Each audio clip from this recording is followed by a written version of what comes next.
Kuya July. Makupo na po tayo saglit. Maraming salamat po sa inyong panahon na ibinigay at pinaunlakan niyo po ang paanyaya ng Diyos sa inyong lahat. Ang pamilya po ng City of God family, City of God International Ministries na naka-located nga po sa lugar na ito, ay taos pusong nagpapasalamat sa inyo. Ang inyo pong pinuntahang ito ay hindi po ito reliyon. Wala po tayo ditong pinag-uusapan kung hindi ang kabutihan ng Diyos, ang Diyos na mapagmahal. Minsan, ang driver ay pagod, hindi lang minsan. Madalas ay tayo pagod, tama? Ako nga, nagdadrive din ako. Ang aking minamaniho ay magandang sasakyan, kahit naka-aircon, pero sa tagal na nakaupo ka, nakakapagod, tama? Lalo na kapag ikinangunguhan ng pasahero. Kasi dati bus driver ako. Ang pasahero din ako. Pero talagang nakakapagod kahit aircon. Ay, kayo pa, hindi naman aircon yun, di ba? Tapos minsan agawan pa ng pasahero. At minsan, pag nakapick up ng pasahero doon sa kabila, mayroon nakakasakop na ibang toda. And of course, siyempre, medyo sasamaan loob ng iba, no? Dahil parang kinukuha mo yung dapat ay sa kanila na. So, nakakapagod. Sabi mo nakakapagod. Na? Sabi nga natin salitang nakakapagod. Okay. So, yun po ay pagod na madaling mawala. Right? Pag nakapahinga ka, nakainom ng tubig, nawawala na yun. Napalipas, ang konting damdamin, nawawala na yun. Pero alam niyo po ba, ang nakakapagod at maraming pagod ngayon ay, sino po dito yung may mga problema sa buhay? Pwede po makita yung kamay? Sa lahat? Kasama po ako dyan. Nakakapagod na yung problema ay yung dinidili-dili araw-araw. Tama? Problema sa pamilya, problema sa financial, problema sa karamdaman, problema sa ating political system, problema sa ating gobyerno, national and local government, problema. Yung pagtingin mo sa social media, problema minsan ang nakikita mo diyan. Tama po? At nakakapagod. Ako po, napagod din ako ng maraming panahon akong napagod. Pero, nung nakatagpuan ko yung tunay na kapahingahan, ay tunay nga na kahit may pagod, hindi mo yan napapansin. Nakapagod, mag-alala. Sino dito yung nag-aalala? No? Ito po yung saglit lang, pakinig kayo, then we will pray, and then kakain na po tayo. So again, nakakapagod. Kaya ngayong umagang ito, sa inyong pagdating sa lugar na ito, ay ang Diyos ang nagpadala sa iyo sa lugar na ito. Salamat at ikaw, ginamit si Ate Arlene para ma-invite kayo o yung iba pang nag-iimbita sa inyo. Salamat, ginamit sila ng Diyos. Pero ito talaga, plano po ito ng Diyos na ikaw'y makarating dito at marinig mo sa umagang ito na lahat ng kapaguran mo ay aalisin ng Diyos. Palakpak po tayo sa Panginoon. Mahirap po ang ikaw ay laging pagod. Pero alam niyo po ba, may sinabi sa Bible Pwedeng ipakita natin dito, Matthew 11:28. Ako po, napagod ako ng napakapagod. Kasi sa totoo lang po, naintindihan ko yung ganitong sitwasyon nung ako po ay nakakilala sa Panginoon. Nakakahiya man po sabihin, pero hindi po ako mahihiya kasi binago po ako ng Diyos sa loob ng Muntinlupa. Yung iba sa inyo nakakakilala kung sino ako. Nakikita nyo pa ako sa Facebook, tama? Nagbabalita, tama? Pero kung makita, bago ako nakarating sa ganun, nakaranas ako ng matinding pagod. Pagod sa takot. Alam mo, mahirap at takot, nakapagod yan. Takot sa alalahanin. Takot sa karamdaman. Takot sa kasalanan. Alam niyo po ba ang sabi ng Bible, lahat ng kasalanan ng kabayaran ng kamatayan?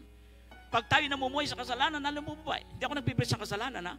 Pag namumuhay tayo sa patuloy na pagkakamali, kamatayan, anong mamamatay sa iyo? Ang sigla mo, ang iyong kaligayahan, namamatay. Namamatay ang iyong pagiging totoong tao, ang iyong pagiging macho, namamatayan. Namamatay ang kagandahan mo, ang kagandahan ng iyong pagkatao, namamatayan. Kapag tayo patuloy na namumuhay sa kasalanan. And I really believe in my heart, sa atin ngayon, maraming pagod. Matagal na tayong nananaway sa ating pamilya, sa ating mga anak, sa kasama sa bahay, na hindi tumitino-tino. Nakapagod yun, di po ba? Kahit lahat ng ginagawa, lahat ng parang ginagawa natin, pero wala pa rin. Hanap buhay, araw at gabi, para lamang kumita, buhay ng pamilya, hindi po masama yun, pero nakakapagod. Pero tingnan niyo yan. Sabi diyan sa Matthew 11:28, lumapit kayo sa akin, kayong lahat na hihirapan at lubhang nabibigatan sa inyong pasanin at kayo'y bibigyan ko ng kapahingahan. Wala na po akong pag-asa noon kasi ako po ay nabarkada rin po ako at age of 18. Yan, nabarkada po ako at sa madalit sabi, medyo napaaway din po ako at nakadisgrasya po ako ng kapwa. Noon yun. At ako po ay nadala sa Muntinlupa. Nasintensyahan ako ng 10 taon hanggang 14 na taon. Ito nyo, dati yung mga pulis na yan, ako hinahabol niyan. Ngayon, ako nagtuturo sa kanila na ang Diyos ay napakabuti. Hindi ko po yung sinabi sa inyo para ipagmalaki. Para ngayong umaga, itong pagdating mo sa lugar na ito, ang Diyos ay magpapatotoo sa iyo, kaya kanyang hanguin. Kaya niyang alisin yung kapaguran mo. Ano mang uri ng kapaguran niyan? Maaaring hindi ka nga nabilanggo sa rihas sa bakal. Maaaring bilanggo ka ngayon ng sitwasyon. Bilanggo ka ngayon ng anumang uri ng nakabibigat sa buhay mo. Nakakaubos ng iyong salapi, nakakaubos ng iyong ligaya, nakakasira ng relasyon sa pamilya. Maaaring bilanggo ka nun. Lumapit kayo sa akin. Sino may sabi nun? Si Jesus. And as we pray mamaya, buksan mo ang puso mo. 1988 ako po ay nagkasala sa batas, sa salang pagpaslang. Away naman po yun. Away kami. Medyo ano lang po, medyo natalo ko lang siya sa aming away. Naglaban talaga kami. At ako po ay nagtago ng 1 taon. Yung po ay somewhere in Laguna, hindi ko na sasabihin sa inyo, baka may kamag-anakan pa dyan. Tapos na ho yun, way back 1988. 1 taon po ako nagtago at wala lang sa akin, yung ganon. Dati, ang pangalan ko ay Morris Fronda. Nung ako'y nagtatago, naging Philip. Diba? Philip Morris. Philip Los Melendres. So, wala na sa akin. Hanggang nagtatrabaho ako, salesman po ako noon. Hanggang isang araw, mausan ko na lang maraming mga hindi naka-uniform na mga lalaki patungo sa akin. Yun pala yung mga intel unit na naunawaan ko ngayon. Kaya may mga pulis na nanguhuli na hindi naka-uniform. Sila pala yung mga for operation. At nakaalam ko, ako nga pala yung may kaso. Hanggang sa, wala na, yung mga produkto kong mga dala-dala, iniwanan ko, tumakbo ako. In other words, nahuli po ako. At alam mo ba, nung ako'y mahuli, doon na naubos ang pag-asa ko. Lahat ng kasalanan, ang kabayaran ay kamatayan. Namatay ang pangarap.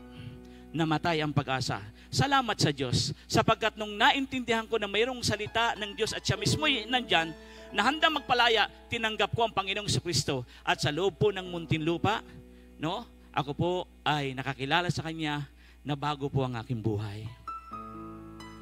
Na bago ang aking buhay. Hallelujah, glory to God. 1988 ako ay napasok sa Muntinlupa. Alam niyo po ba, dahil sa buti ng Diyos, 1992, lumaya na po ako. Ilang taon lang? 3. Ayaw kong lumaya eh. Kasi nag-aaral po ako ng college sa loob. Doon po may paaralan mula kinder hanggang college. Nagka-college na ako. Gusto ko munang tapusin to bago lumaya. Alam mo ba, kahit saan ka naroroon, nasa libingan ka man ng mga buhay, kapag ang Diyos ay nasa iyo na, wala ka ng problema. Mapayapa ang buhay mo, nawawala ang pagod, nawawala ang lahat ng hinanakit. Ang buhay ko ngayon, may bagong musika, ang inaawit ko, awit ng pag-asa, aawitin ko ang kabutihan niya, hindi mahihiya o mangangamba. Hindi ko na po pinanghihinayangan yung mga nakaraang kong panahon. Sapagkat nung ako ay binigyan ng Diyos ng buhay na walang hanggan, pinalaya niya ako, nasa loob pa lang ng Muntinlupa, pinalaya niya ang aking kaluluwa, ang aking puso, natuto ko magpatawad, natuto ko magmahal, natuto kong rumispeto, natuto kong igalang ang aking ama't ina, natuto akong mamuhay ng katapatan, hindi man perpekto. Dahil pinalaya po ko ng Diyos at inalis niya yung mga kapaguran na nasa akin. Sinong gusto ngayon na alisin ang lahat ng mga kabigatan sa buhay? Pwede bang itaas mo ang iyong kamay? Ako nga, pinago ng Diyos. Alam niyo po ba? Ngayon, kahit saan ako makarating, dinadala ko ng Diyos. Alam niyo ngayon, yung mga sa mga, punta tayo sa men in uniform, mga major, mga colonel, mga lieutenant, sila mga kinakausap ko.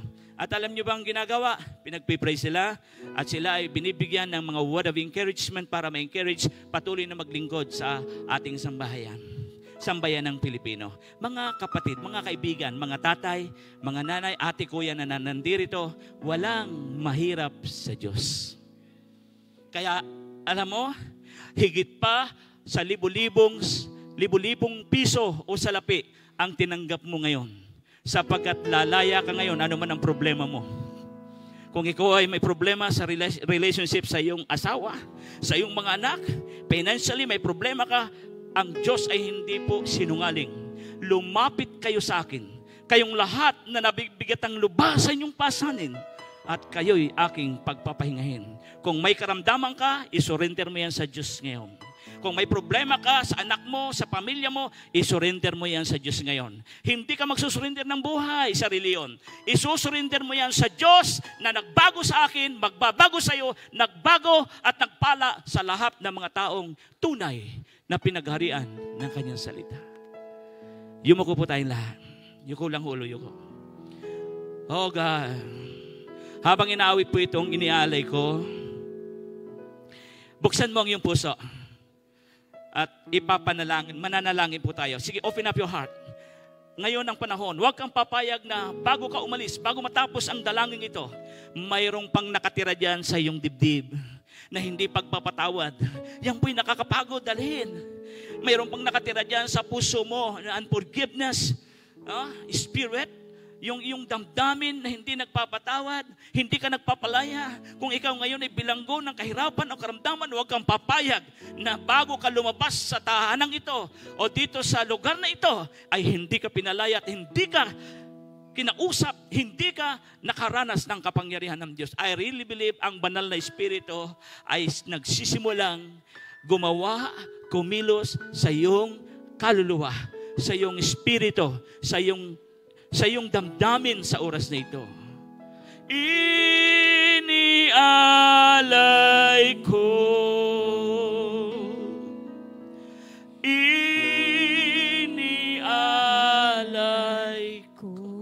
gawin mong panalangin itong kantang ito. Pwede pong tayo tumayo. Ang lahat sa iyo, Kristo, habang nakapikit ang iyong mata, unti-unti itaas mo ang iyong kamay. Simbolo ng pag-surrender mo sa kabanalan ng Diyos. Ang Espiritu ng Diyos ay kumikilos sa oras na ito. Hindi ka namin kilala isa't isa. Bawat isa hindi namin kilala ang inyong pangalan. Pero ang Diyos na nagbigay ng buhay, lakas, talino, lahat ng bagay sa atin, kilala ka. Sapagkat ang Espiritu niya ay nakatira sa iyong buhay ngayon. Handang tumira ang salita ng Diyos sa iyong puso. As we sing the song, inialay ko. Come on, ialay natin ang ating buhay sa Diyos. Magpakumbaba po tayo sa Diyos. Inialay ko. Thank you, Holy Spirit. Ang lahat sa iyo, Kristo, inialay. Lahat ng kabigatan mo, sigaw mo sa Diyos, sabi mo, inialay ko. Relationship mo, relasyon mo sa asawa mo, sa anak mo, ialay mo. Inialay ko. Bilanggo ka ng karamdaman ngayon, ialay mo. Ang lahat sa iyo, Kristo, inialay ko. Sabay-sabay po kayong umusal ng dalangin na may pakumbabaan. Iyong tanggapin ang Diyos mismo ang nagsasalita sa atin. Kinakausap ang ating mga puso. Sabi mo ang dasal na ito, Panginoong Jesucristo. Panginoong Jesucristo, nagpapakumbaba po ako nagpapakumbaba po ako sa iyong kabanalan. Sa iyong kabanalan. Salamat po. Salamat po. Mayroong Diyos Mayroong Diyos na nagpapalaya na nagpapalaya sa lahat ng kapaguran. sa lahat ng kapaguran. Panginoon, Panginoon, pagod na po ako. pagod na po ako. Gusto ko na pong lumaya. Gusto ko na pong lumaya. Patawarin mo po ako Patawarin mo po sa lahat ng aking mga pagkakasala. sa lahat ng aking mga pagkakasala. Sinasadya ko man o hindi. Sinasadya ko man. Ginawa ko man ito ng lihim. Ginawa ko man ito ng O hayag. O hayag. Patawad po. Patawad po. Binubuksan ko ang aking puso. Binubuksan ko ang aking Sa oras puso. nito, Sa oras nito. mula ngayon, Mula ngayon. maging Panginoon kita. Maging Panginoon Tagapagligtas. Tagapagligtas. Hari. Hari. Diyos. Diyos. Manggagamot Manggagamot ng aking buhay. ng aking buhay. Marami pong salamat Marami pong sa kaligtasan, sa kaligtasan. sa kapatawaran Sa ng kapatawaran kasalanan, ng kasalanan. sa buhay na walang hanggan. Sa buhay na walang At ang pangalan ko'y sinulat mo na At ang pangalan ko'y sinulat sa aklat mo ng na buhay sa langit. sa aklat ng Ito po buhay ang aking panalangin Ito po ang aking sa pangalan ni Jesus. Sa pangalan ni Jesus. Kung sumunod ka sa dalangin yun, ikaw ngayon ay may karapatan ng tawaging anak ng Diyos. Magpapatuloy ka. Sige, taas mong yung kamay at isurrender ang buhay sa Diyos as I pray. Sabi mo ito, inialay ko. Panahon na para ibaba natin ang ating mga sarili. Mga tatay ng tahanan, hinahanap ka ng Diyos. At Diyos ay gusto kang pagtiwalaan, Ama. Mga ama ng tahanan na naririto, tuwan-tuwa ang Diyos, ang presensya ng Diyos ay narito. Niyayakap ka, pinagtitiwalaan ka. Gusto ng Diyos na pagtiwalaan ka ng kanyang kabanalan, ng kanyang pagliligtas, ng kanyang pagpapagaling, ng pag-aayos, mga promotion. Oh God! Sige po mga tatay, open up, buksan niyo po ang inyong mga puso. Sa huli po nating panalangin na gagawin, buksan ang puso. Huwag kang bibitaw sa presensya ng Diyos. Holy, Holy Spirit. Ang lahat sa iyo, Kristo, iniaalay. Mga tatay, pwede po bang tayo lumuhod sa presensya ng Diyos? Sige po kayong lahat, tatay, nanay. Hallelujah. Sige po, kung hindi makaluhod, umupo na lang po kayo. Ama, salamat po sa pamilyang ito, Diyos. Dinala mo, Diyos, ang napakaraming mga ama, magulang, o Diyos, ang tahanan. Nasadya, o Diyos, na iyong tinitibok ng iyong puso, na sila ay iyong mapagharian. Sapagkat pag pinagharian mo ang ama, ina ng tahanan, pinagharian ng iyong katotohanan, ng iyong salita, ang pamilyang ito'y pagpapalain mo. Ang pamilyang ito'y lalaya mula sa lahat ng kahirapan. Ang pamilya lahat na nasa karamdaman ay magsisigaling. Ang lahat ng pamilya na nagsusurrender ng buhay sa iyo ay magiging mapalad sa balat ng lupa. Ama, mga ama na naririto, ina ng tahanan na naririto, O God, touch them all in Jesus' name. Reveal more deep things from you, O God, sa bawat isa, Father. Hindi man namin mailay hands ang aming kamay sa kanila isa-isa, Father. Thank you so much. Pwede po ba mga kuya, pakipatok lang kamay sa kanila isa-isa, pakikunting bilis. Bless mga kuya. Bless them. Sige po, habang nilalapat namin ang aming kamay sa inyo, tanggapin niyo ang pagpapala ng Diyos Ama. Kuya, kung nandyan, pakilang po. In the name of Jesus, di po namin may isa-isa kayong lahat, napakarami nyo. But the Lord is touching you right now in the name of Jesus. Heavenly Father, thank you for your great revival in the land. In the name of Jesus, mga pastor na naririto, pakilay ninyo yung inyong kamay. Pakilapat na po sa mga ulo ng mga tatay na naririto, sapagkat ang Diyos ay sabik na sila ay paranasan ng presensya ng Diyos, ang kanyang kabanalan, pagbabago ng buhay, kagalingan mula sa lahat ng karamdaman. Hallelujah!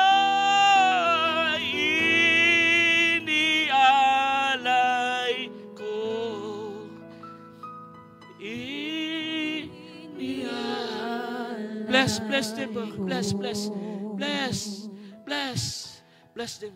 Ang lahat sa iyo, Kristo, iniaalay ko.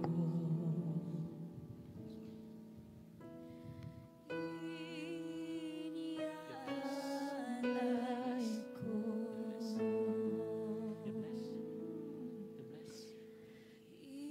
Sa bawat isa, O Diyos, di man namin na lahat matouch ang kanilang mga ulo na, O Diyos. I really believe the Holy Ghost, the Holy Spirit is really touching each one of them in the name of Jesus. Father, salamat. Nag-iwan ka sa kanila ng salita mo, makapangyarihan. Sa lahat, ikaw at ang iyong salita ay iisa. Ngayon, O Diyos, kiniklaim namin sa oras na ito na mga tatay, nanay na narito ay malaya na mula sa lahat ng uri ng pagkakabilanggo, ng kahirapan, karamdaman, kalungkutan in the name of Jesus. Sige, palakpakan po natin si Jesus. Palakpak po sa ating Panginoon Diyos. Hallelujah. Thank you, Father. Thank you, Father. Pwede na po tayong maupo. Ayan. At tayo po ay talagang pinagpala sa buhay po ng ating mga pastor, ni Pastor July at ni Pastor Morris. Pero ngayon po, bago po umupo si Kuya Morris po, ay pakikiusapan ko po siya ulit. Kasi, di ba po, napaka-powerful nung kanyang testimony. Meron pa po siyang isang paboritong awitin na maaring baka ang marami sa inyo ay makaka-relate. So, amin po pinakikiusapan na kung alam niyo po yung